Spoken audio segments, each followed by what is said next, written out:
I'll never slow up, no I don't take shit, I got no.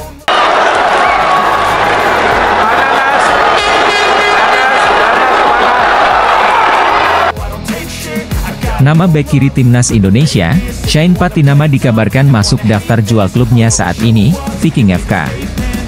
Kabar mengenai Viking FK akan menjual Shane Patinama pertama kali dirilis oleh akun Twitter OSS Resten pada Jumat, 7 Juli 2023. Menurutnya, Viking kini telah berburu bek kiri anyar bernama Anders Him yang berusia 20 tahun. Viking menginginkan Anders Him sebagai pengganti Shane Patinama, tulisnya. Viking bisa mendapat saingan dari Brand, Lillestrøm dan Rosenborg. Bek kiri 20 tahun untuk Sandnes Ulf adalah pemain lokal yang cukup menarik, dan Viking akan mengamankannya, tambahnya. Sumber serupa juga menyatakan Shane Patinama telah mendapat tawaran dari klub lain di luar negeri. Shane kontraknya nyaris habis dan sekarang ada ketertarikan dari klub luar negeri. Jadi dia akan dijual pada Juli ini, tulisnya. Berdasarkan data Transfermarkt, kontrak Shane Patinama akan habis pada 31 Desember 2023. Jauh sebelum kabar tersebut, sebenarnya Shane Patinama sudah mempersiapkan hal tersebut. Dalam wawancaranya dengan redaksi Voetbal Zone NL, pemain yang mengantongi 1 caps untuk timnas Indonesia senior tersebut sudah punya rencana untuk pelabuhan berikutnya. Ia mengaku bakal tetap fokus untuk meningkatkan performa bersama Viking FK selama kontrak masih ada. Saya belajar banyak dari Norwegia, sebagai seorang pemain sepak bola dan seseorang, ujar Shane Patinama dilansir dari Voetbal Zone NL. Legenda sepak bola Jerman, Lothar Matthaus disebut-sebut sebagai calon kuat Dirtek Timnas Indonesia.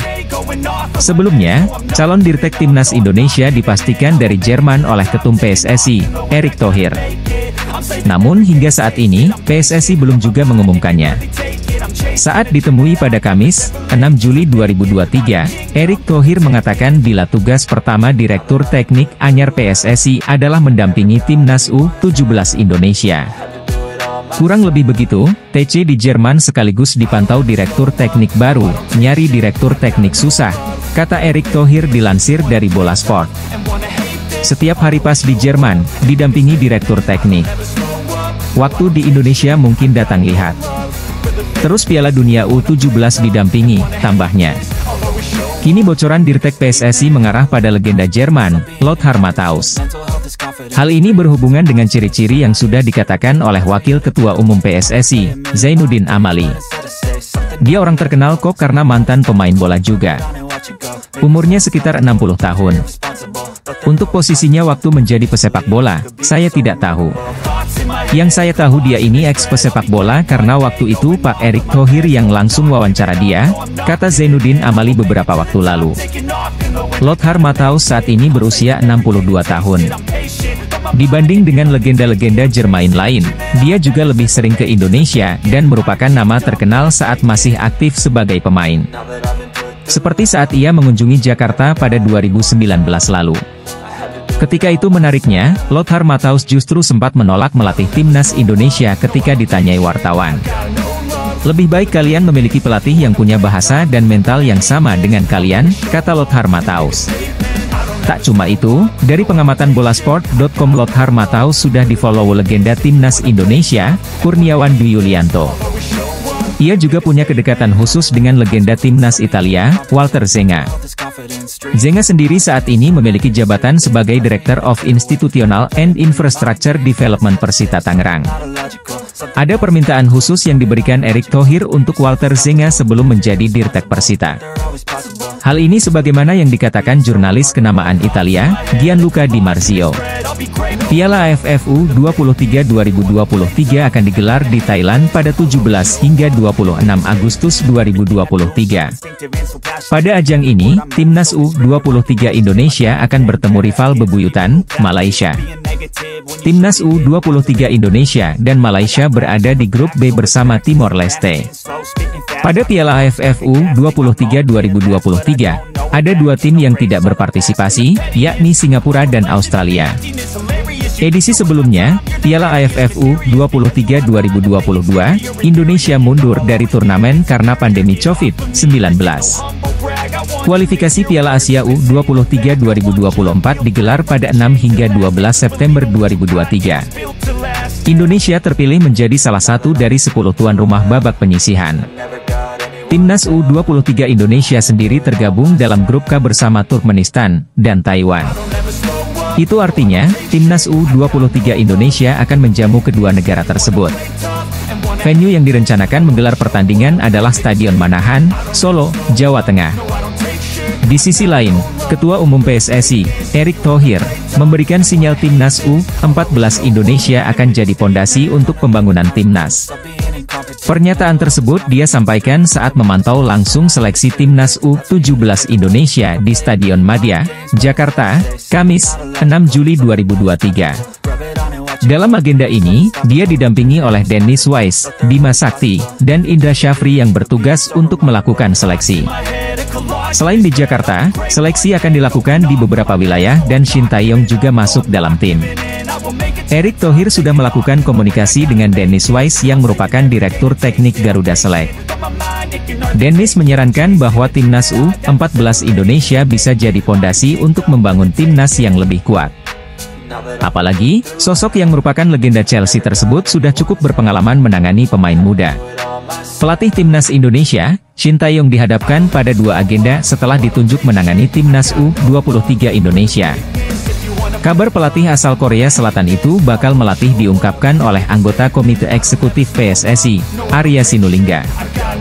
Jadi gini, kontrak Shin Tae-yong itu, dalam kontraknya ya, Pak Ketum, Erick Thohir, sudah jelaskan, ucap Arya Sinulinga saat dikonfirmasi, Rabu, 5 Juli 2023. Kontraknya adalah memegang U23 dan senior. Maka yang berhubungan dengan U23 dipegang Shin Tae-yong, termasuk timnas senior jadi AFC U23, AFF U23, termasuk timnas senior, kata Arya Sinulinga. Sementara itu, Indra Syafri akan menangani Timnas U20 Indonesia dan Timnas U23 Indonesia di Asian Games 2023 yang digelar di Hangzhou, 23 September hingga 8 Oktober 2023. Di mana Indra Syafri akan menurunkan pemain Timnas U20 Indonesia. Shin Tae-yong yang ditugaskan untuk menangani Timnas U23 Indonesia bakal dihadapkan dua agenda pada tahun ini. Jordi Weerman adalah seorang pemain sepak bola keturunan Indonesia yang lahir di Belanda pada 9 Januari 1999. Ia berposisi sebagai gelandang dan saat ini bermain untuk klub ADO Den Haag di Eredivisie Belanda. Weerman memiliki ibu berdarah Indonesia, yang membuatnya memiliki koneksi dengan budaya dan warisan Indonesia. Sebelum bergabung dengan ADO Den Haag sebagai pemain pinjaman, dia memperkuat Luzern dan pernah bergabung dengan Feyenoord. Jay Itzes adalah pemain keturunan Indonesia yang bermain di kasta tertinggi Liga Belanda, Eredivisie. Pemain yang kakek dan neneknya berasal dari Jakarta ini memiliki postur 190 cm. Terlahir di Mierio, Belanda pada 2 Juni 2000, Jay Itzes merupakan pemain yang dapat bermain di beberapa posisi. Dengan postur tinggi menjulang, posisi utama pemain yang kini berusia 22 tahun tersebut adalah centerback. Namun demikian, Jay Itzes juga bisa dimainkan di lapangan tengah sebagai central midfielder dan defensive midfielder. Ragnar adalah pemain berkebangsaan Belanda yang memiliki darah Indonesia. Ayah dari Ragnar diketahui memiliki darah Maluku, sedangkan ibunya merupakan warga asli Belanda. Lahir pada 21 Januari 1998, Ragnar diketahui memulai karirnya di dunia sepak bola sejak kecil dengan bergabung bersama klub asal Belanda, Topo SS Youth. Namun pemain berusia 24 tahun itu hijrah ke NEC Nijmegen Muda pada 2008 untuk memulai karir profesionalnya. Kini pemain dengan postur 180 cm tersebut bergabung dengan klub Liga Belanda, Go Ahead Eagles pada tahun 2021.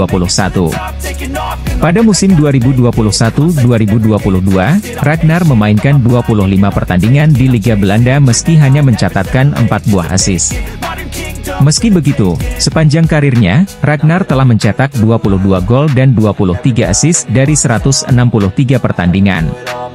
Timnas Indonesia diprediksi akan semakin kuat jelang FIFA Matchday bulan September 2023. Setidaknya terdapat beberapa pemain naturalisasi grade A yang bisa bergabung dengan skuad merah putih asuhan Shin Tae-yong. Seperti diketahui, Persatuan Sepak Bola Seluruh Indonesia tengah gencar merekrut pemain keturunan Indonesia yang bermain di luar negeri. and make a statement.